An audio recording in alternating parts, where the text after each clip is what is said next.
बातें सबको पता है, लेकिन हमारा काम है सबको दोबारा बताना। बताया ये है सीट बेल्ट पहने, इन ऐसे ना हो जहाँ ट्रैफिक वाले खड़े हैं या कैमरा लगा हुआ वहाँ बेल्ट पहन लिया, जी जी, जैसे ही वहाँ से उतरा सब पहला फिर काम उतार दिया बेल्ट फेंका। सर। ठीक है, एक्सीडेंट होता है पहले लगता है ड्राइवर जाके स्टीयरिंग व्हील के साथ, उसकी तस्वीर टूटती है, मरता है, गाड़ी बेकाबू हो गई, गाड़ी भी गई। तो ये सिर्फ अकेला ड्राइवर नहीं बैठा हुआ, इसके साथ 47-48 खानदान बैठे हैं। बिल्कुल ठीक है, ऐसी बात है। ऐसी है। अकेला बंदा जाना और बात होती है, कारों के रोज एक्सीडेंट होते हैं, कभी हाईलाइट नहीं हुए। गाड़ी बड़ी एक गिरे ना जी बिल्कुल ऐसा। पूरे पाकिस्तान में आवाज जाती है, एक गाड़ी गिरी है इतने बंदे इसमें फौत हो गए, थोड़ा 7 में से बंदे फौत होते हैं।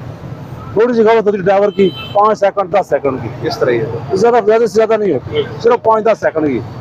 वो बेहतियाती करता है और स्पीडिंग करता है, या कहता है ये टाइम मैंने कवर करना है।